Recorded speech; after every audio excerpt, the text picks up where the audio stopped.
Today I will be speaking to my good friend and colleague Ray Cunningham, local businessman and entrepreneur.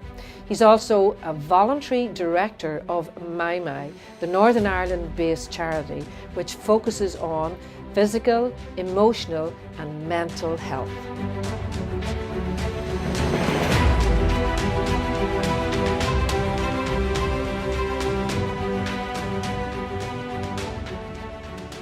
Hello, this is Deirdre Maguire from deirdremaguire.com and welcome to DMTV, the place to be to learn how to take charge of your emotions and transform your life.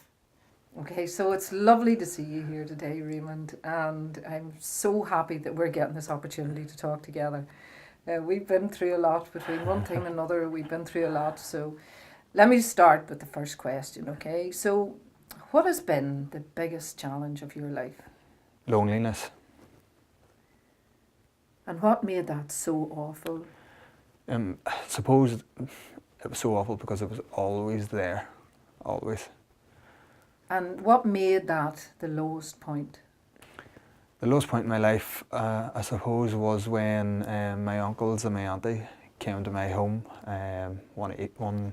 One morning I was there by myself. I got a knock on the door and went out, and it was them. And my uncle was standing there shaking. And he told me that it's bad news. And straight away I knew what it was.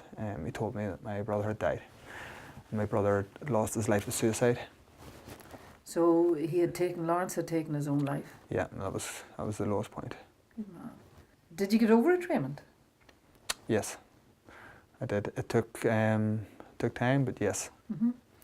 And what made that the turning point of your life?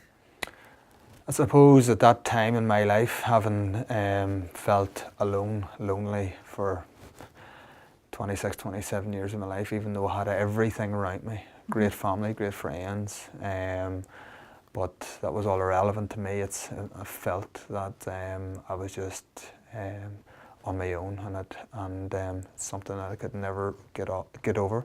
I was, instead of dealing with that, dealing with them emotions, those feelings myself, I was soothing unhealthily by abusing alcohol, abusing drugs, abusing relationships, spending money they didn't have. That was just spiraling out of control.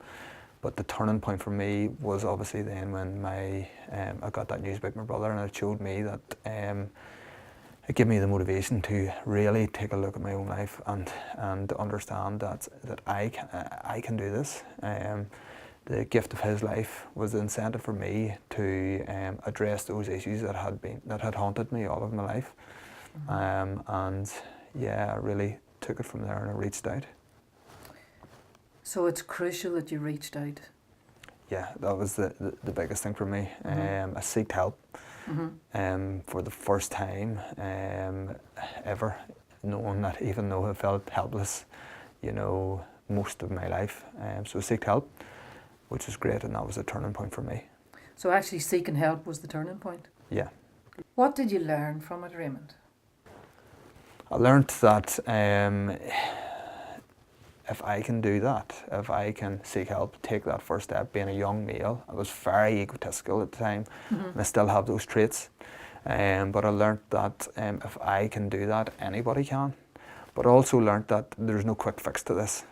I learned that the people that I surrounded myself with also had a massive effect on where I was in my life. So I was very careful with who I spent time with. I was very careful about spending time in pubs, or even just how I really did, look in reflection of how I behaved before. I was trying to bring awareness into everything that I'd done. But I've understood that there is no quick fix. This is taking time. Where I am now, I still do make unhealthy choices in my life, but they're not as severe and they're not as often as they once were. So what was the gift in it?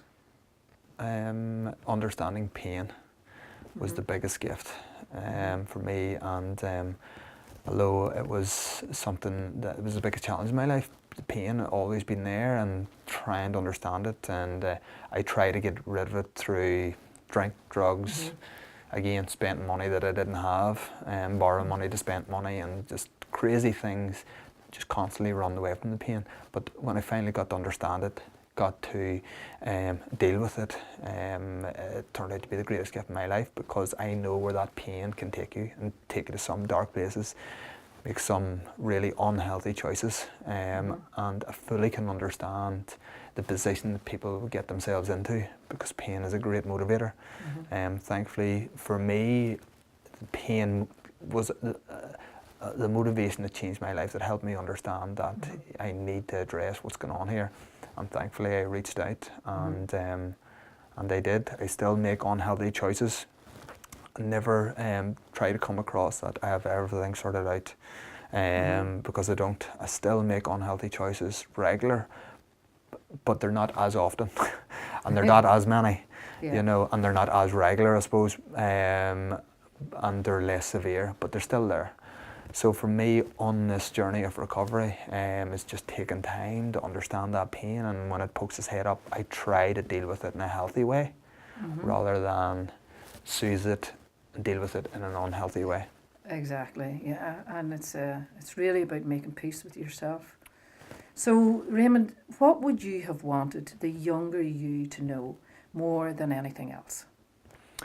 I suppose this is the same thing I would say to somebody if I were going to speak to them if they're in a low place themselves, and it's just to let them know that everything is going to be all right, and it's the first step. Anybody that I have ever met for the first time that are in that low place, today they're still alive. Every single person. So it's going to be all right. They've been brave, and they've taken the first step and reached out to myself or the charity, and yeah, it's going to be all right. That first step is the most important. Yeah, that's the turning point. So what would you say today to someone out there who might be now just like you were then? What would you say to them, Raymond? Let's meet up for a coffee. Yeah, exactly. Yeah. Just, it's all going to be okay. Yeah. Just reach out, speak to someone. You know, I remember all I could do was text help.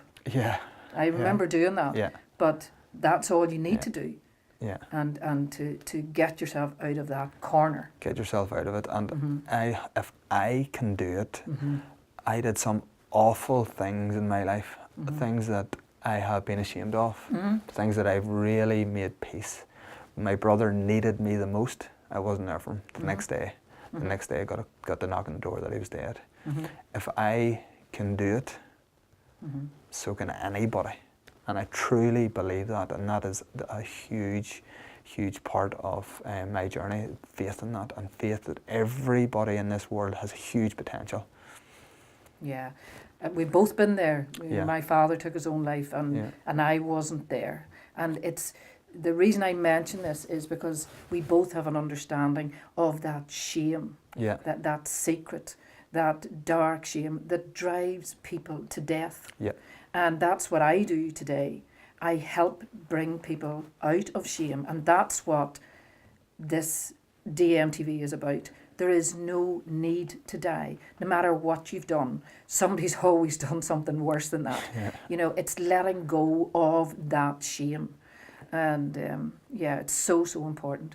And finally, Raymond, share your best wisdom in 4 words or less.